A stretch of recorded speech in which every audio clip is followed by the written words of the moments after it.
As a new Congress convenes, still no deal to end the partial government shutdown.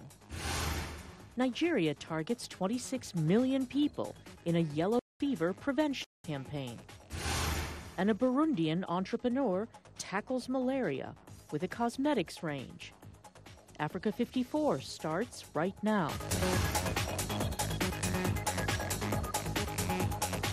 Good evening and welcome. I'm Vincent McCory. This is Africa 54. As we begin our broadcast this evening, the U.S. government remains in a partial shutdown after meeting at the White House. President Donald Trump and Democratic lawmakers failed to reach a deal to open the government that has been partially shuttered since December 22nd. So far, President Trump is standing firm on his demand for $5 billion to build a wall along the southern U.S. border with Mexico. VOA White House correspondent Patsy Widakuswara has the latest. American border agents launched tear gas at migrants trying to cross the U.S.-Mexico border at Tijuana early Tuesday, while in Washington, President Donald Trump continues to demand $5 billion to build a border wall. He rejected a back-channel compromise offered by his own Vice President Mike Pence for half the amount. No, not 2.5, no. We're asking for 5.6. And, you know, somebody said 2.5. No, look, this is national security we're talking about. Trump met Democratic and Republican lawmakers behind closed doors of the White House Situation Room. The meeting failed to reach consensus. Trump has invited lawmakers to meet again Friday after Congress elects its leaders. Nancy Pelosi is expected to be the next Speaker of the House. Our question to the President and to the Republicans is, why don't you accept what you have already done to open up government? And that enables us to have 30 days to negotiate for border security. Democrats will take over control of the House of Representatives on January 3rd and will pass legislation to fund all the closed government agencies through September, with a separate bill to fund the Department of Homeland Security, which manages border security, through February. Even if the bill passes in the Republican-controlled Senate, it could still face a Trump veto. As long as it takes, I mean, look, I'm prepared. I think the people of the country think I'm right. The shutdown, now well into its second week, means more than 800,000 government employees will continue to be furloughed or working without pay. Patsy Widakuswara, VOA News. Well, amid the partial government shutdown, a divided government returns to the U.S. on Thursday with the swearing-in of a new Congress. After 2 years in which Republicans control the White House, Senate, and the House of Representatives, Democrats will now be the majority in the House. The party will hold 235 seats in the 435-seat chamber after winning 40 seats in the November midterm elections. More than 100 women will hold seats in the House, including New York's Alexandria Ocasio-Cortez, the youngest woman ever elected to Congress. Michigan's Rashida Tlaib and Minnesota's Ilhan Omar are the first two Muslim women to be elected. And New Mexico's Deb Haaland and Sharice Davids of Kansas will be the first two Native American women in Congress. California's Nancy Pelosi is expected to be voted House Speaker, returning to the post she held from 2007 to 2011. She is the only woman to ever be House Speaker, and if elected again, will be the first person in more than 60 years to reclaim the job after her party lost and later regained its House majority.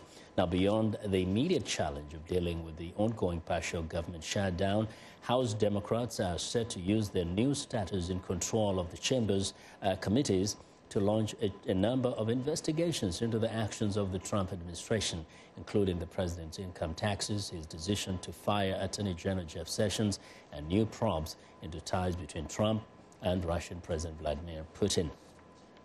Now, for more on the new look U.S. Congress, VOA Somali journalist Mohammed Oland joins me live from the U.S. Capitol. Hello, Mohammed. Hello, Vincent. Now, let's focus on one of the Congress people, Congresswomen coming in of great interest to our audience, Ilhan Omar. Tell us a little bit about her. Well, Vincent, Ilhan Omar came to this country at a young age. She lived in a refugee camp in Kenya several years after she fled from Somalia. And she came to the United States, and she grew up here, and she studied here, and then she joined the Minnesota State Representative House, and from where she attracted the attention of the world and the Americans and everybody in Africa. That's why so her story was inspirational to everybody in the Somali community in the United States and also back Somalia. Yes. Also, the refugee camps in Dadaab, people were very happy with her election, and now they are very happy that she is in the Congress where she's been sworn in today. And indeed, we saw a tweet, a picture of her coming to the U.S. as a refugee, a little girl in the hands of the father, now coming to Washington as a congresswoman. That's phenomenal. Absolutely, yes. The Harris story is not only an inspiration for immigrant people here and the Somalis. She will be the first Muslim woman wearing hijab or headscarf sitting in the Congress in the history of the United States of America. Yes. So she's also an inspiration for the Muslim women. She's an inspiration for the African women in Africa, and who say that coming to the United States as a refugee and becoming something in this democratic nation is something remarkable that can be achieved. So it is history here, and today when she's sworn in here, after she leaves from here, she will be going back to Somali community in Virginia, where she will be talking to more than 1,000 people who are attending a ceremony where they will say, congratulations to your new position. And we hope to see that report tomorrow. But Mohammed, very briefly, Ilhan Omar would not have been elected just by Somali immigrants, right? She got a lot of support from white Americans and other Americans. Absolutely, yes. But in her constituency in Minnesota, where she came from, is a white-dominated area. And she has been very happy that she was elected by the American community in that state. She's always proud of that, and she always talks to the media about that. But the Somalis themselves, who have been here as a minority community, they consider one of them being elected as the U.S. Congress is something remarkable for them. That's why they always link Ilhan with the Somali community, because of the background, not because of who elected her. She was elected by Democrats. She was elected by the American people who support her ideology of being independent, being free, living this in this nation in a democratic way, and with the minority getting their rights. That's why people support her.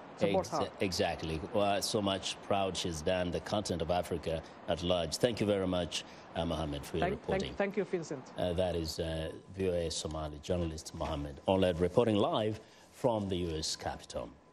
Now, over the past 12 months, across Africa, a number of crucial presidential elections have taken place that will set the stage for 2019. VOA's Zoe Ludake has a report. 2018 was an election year unlike any other in Africa. Voters in Zimbabwe went to the polls for the first time in nearly 30 years without longtime leader Robert Mugabe as a candidate after he was forced to resign. The winner was Emmerson Mnangagwa, a fellow member of the ZANU-PF party. But many Zimbabweans say little has changed since Mugabe left. They've been failing since 1980, so we can't expect them to do anything now.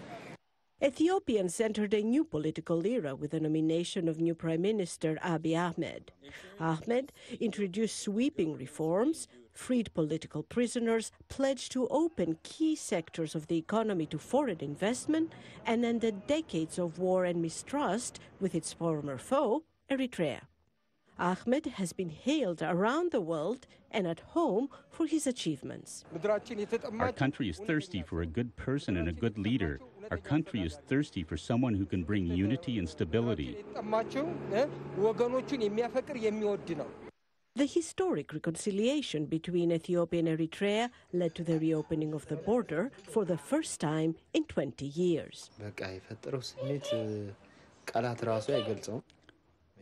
Now everyone can see what the benefit of peace is, the benefit and the effects of war and conflict that took away lives, destroyed properties, and caused pain to many. In West Africa, Nigerian President Muhammadu Buhari's announcement that he would run for re-election was met with mixed reactions. He faces a tight election battle in February 2019, and his critics say that his long-standing anti-corruption agenda has failed to yield any major convictions. They also say that he's failed to handle the economy properly, which has resulted in the country falling into recession. What we expected is not what we are seeing. Somehow we are disappointed in one way or the other. In Madagascar, André Rajoelina has been declared the winner of a runoff presidential election, according to full provisional results released last Thursday by the Electoral Commission. With 80% of Madagascar's 25 million people surviving on less than $2 a day, many had high hopes that these elections would bring about a leader who will lift them out of poverty. With every new president, life has become more and more difficult. In September, South Sudan's former vice president turned opposition leader Riek Machar signed a peace treaty with the country's president Salva Kiir, signaling the end of a brutal, ethnically charged 5-year civil war. The East African nation gained independence in 2011. Meanwhile, in the Democratic Republic of Congo, amid fears of electoral fraud, citizens nervously await the results from Sunday's chaotic presidential election. Internet and SMS services remained down for a third day on Wednesday after the government imposed a total block on internet connections. Both the opposition and the ruling coalition are claiming victory, and the nation's long-suffering youth is yearning for change. We are totally rich. That's what they tell us. Now, I have never seen that wealth anywhere. All I see is sand and sun. I've never seen that wealth. Africa's citizens are now waiting to see how the outcome of multiple historic elections will shape the socioeconomic landscape across the continent in 2019. Zoe Liudaki, VOA News. Well, after that report was filed, the internet and text message shutdown in the DRC has continued into its 4th day. Somalia has kicked out the top United Nations official in the country in a decision likely to harm relations with foreign powers backing government attempts to restore stability after decades of turmoil. The government has accused Nicholas Haysom, Special Representative of UN Secretary General Antonio Guterres, of interfering in their internal affairs. The UN is a major backer of Somalia, a country that has lacked strong central government since 1991.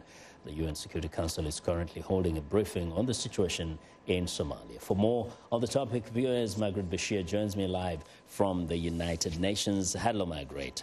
Hi, Happy New Year, Vincent. Thank you. Happy New Year to you. Now, tell me, what is being said at this briefing? What is Mr. Haysom telling the Security Council? So it was an open meeting. It was a planned meeting, not an emergency meeting. Mr. Haysom is here in New York today, and he gave a very general briefing about the situation in Somalia. He only made one brief reference to the current situation, not to his being expelled, but he mentioned that one candidate had been, that there had been a problem with one of the candidates in the election process, and that is Mukhtar Robo Abu Mansour, and he is a former al-Shabaab deputy leader. And the federal government said, hey, you can't run in the election in Southwest State because you're a former al-Shabaab. And the local election group, council, whatever, said, hey, he can run. Mm-hmm. So this is where the problem happened, and Mr. Haysom waded into it. And after Mr. Robo was arrested last month by federal authorities, and he waded into it and asked after his arrest about him with the authorities, and that's when they said he's interfering. So today he just said that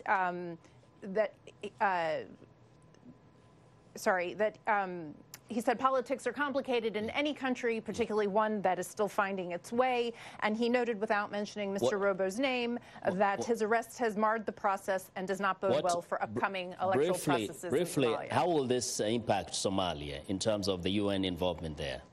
Well, I don't think it'll impact it in the sense. I mean, the UN's not going to pack up and leave over this. The UN will continue to be there and support Somalia. But the question will become: the question now will be: will the Secretary General insist on Mr. Haysom going back as his representative, or will he come to some agreement with the Somali authorities to appoint someone new? Well, so it just depends how dug in the Somalis are about it. Oh, well, we'll be watching. Margaret, thank you very much for your reporting.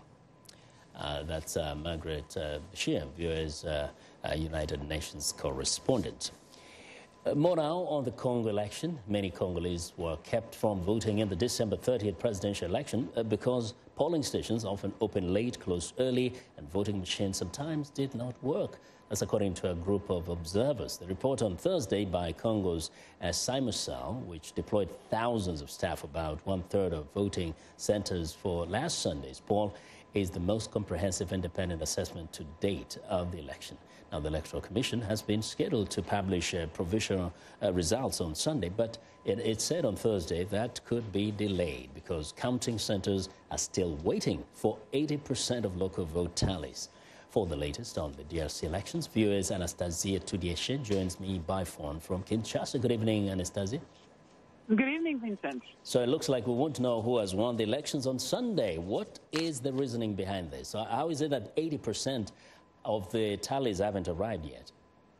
Well, as you certainly know, Vincent, the DRC is Africa's sub-Saharan African biggest country. This is a huge country, and the road network is not really functioning. So, you know, to get all these information in Kinshasa won't happen overnight. That's exactly what is happening right now. You know, some of the things actually raise suspicion. Have they explained why, in the first place, they had projected that they can have all these things in by Sunday, and then suddenly now they are realizing the DRC is such a huge country, they cannot do it? Yes, I mean, of course it raises eyebrows, but they didn't really explain what was going on. What I can tell you is that it was already a discussion yesterday. I interviewed Mr. Kamere. He is Felix Tshisekedi's campaign director, and I asked him if he thought that we would have the results on Sunday, and he immediately said that he didn't think it would happen. But what counts for him and for his camp was, I mean, that's what he said, was that the results reflect what the Congolese have chosen. Okay, we'll wait and see when they give us the final number. I guess. Anastasia, thank you very much. Viewers, Anastasia Tudieshe reporting from Kinshasa. Well, Niger says a military operation against the Boko Haram terrorist group has killed more than 280 militants since the action started against the organization last week. The Defense Ministry says its army conducted a sweep against the extremist group last Friday along the southeastern Kamadougou River, which divides Niger from Nigeria. More than 200 militants were killed in airstrikes, and 87 more were killed by Niger's ground forces. That's according to the Defense Ministry. Boko Haram has repeatedly attacked Niger, Chad, and Cameroon from its base in northeast Nigeria, where it has been fighting for more than 9 years to carve out an Islamist caliphate. Well, we want to know what you think about Africa 54 and the stories we covered during the conversation on Facebook. The address is Africa 54. We're also streaming our show live on Facebook, so check us out and share our show with your friends. Find me on Twitter at VOA Vince McCory. Still ahead on Africa 54, Nigeria tackles yellow fever. But first, a look at Thursday's headlines.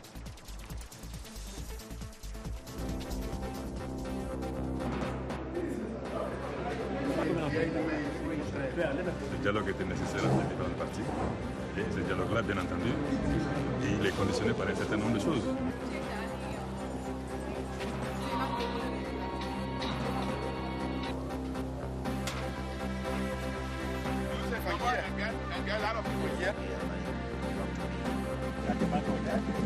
In each of these tubes, we have the enzyme systems for DNA extraction. People have come to understand our message and have come to see that malaria is a serious disease and that we can fight against malaria with local products and not just products that come from outside.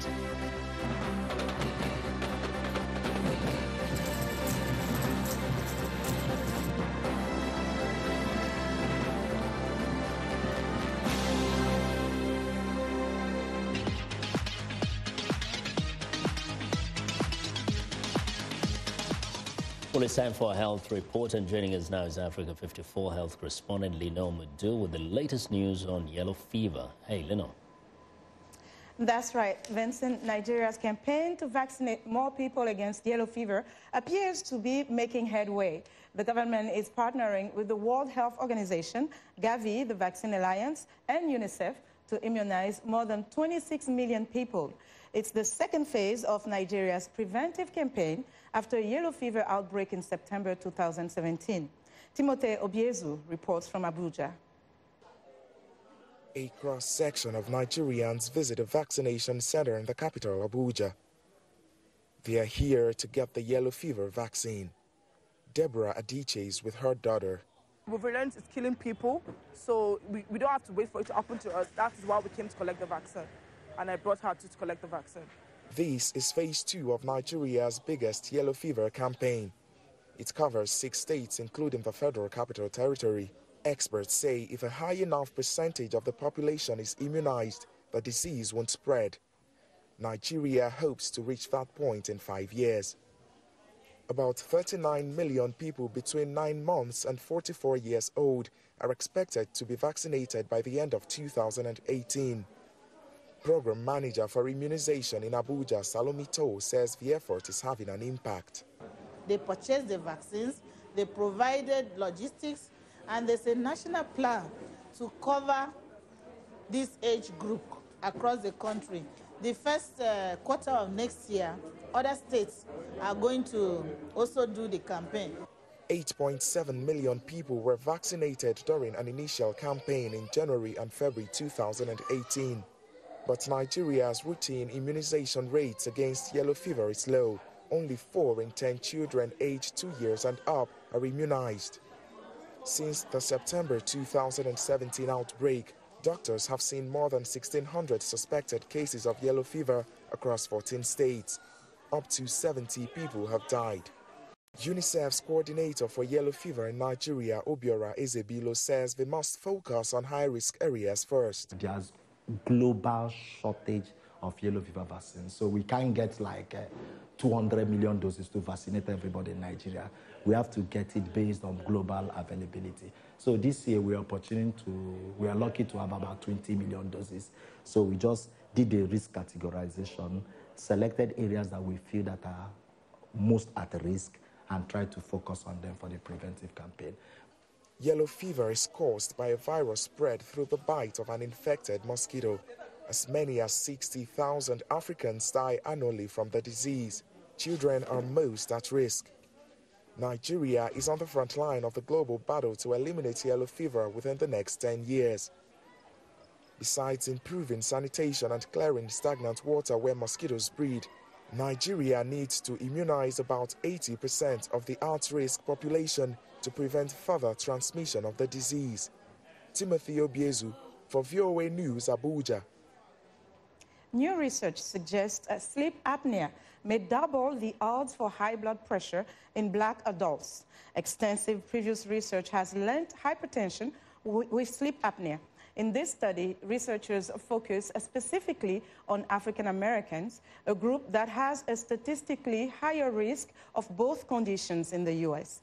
The researchers enrolled 664 African Americans with hypertension. About 1 in 4 patients had either moderate or severe sleep apnea. The researchers found, though 94% of those cases had previously been undiagnosed. Nearly half of the study participants had uncontrolled high blood pressure, and 14% had resistant hypertension. The Harvard-led study found that moderate or severe sleep apnea was associated with more than twice the odds of having resistant hypertension. The study was published in the American Heart Association journal, Circulation. In today's Ask the Experts segment, we spoke with Dr. Christine Horner, a surgeon and author, and asked her to elaborate further on sleep apnea. sleep apnea is when you actually stop breathing while you're sleeping.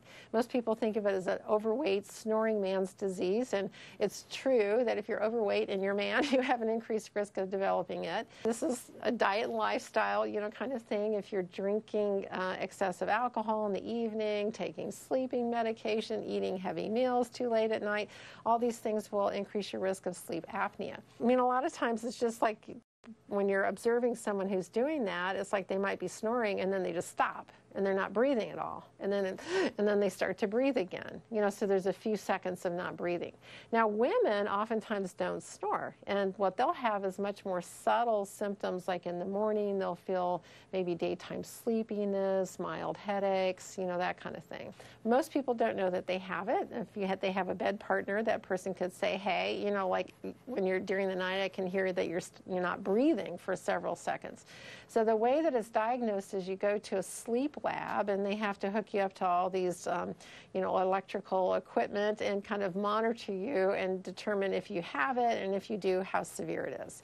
And then there's certain treatments that can be as simple as losing weight, keeping your head elevated, kind of on a wedge. And then they also have something called a CPAP mask. It's called a continuous positive airway pressure mask that you can wear at night. So the reason you don't want sleep apnea is it will increase your risk of heart disease, high blood pressure, kidney disease, and so forth. So it's important to get it treated. And 90% of people who have it don't know that they have it. And that was surgeon and author Dr. Christine Horner speaking with us about sleep apnea. If you have a medical question that you would like to have answered, tweet me at Lenore Moudou, and we'll have a medical expert respond to your query. And that's our health report for today. Back to you, Vincent. Well, thanks a lot, Lenore. Now be sure to watch Lenore Moudou's health reports every Tuesday and Thursday right here on Africa 54.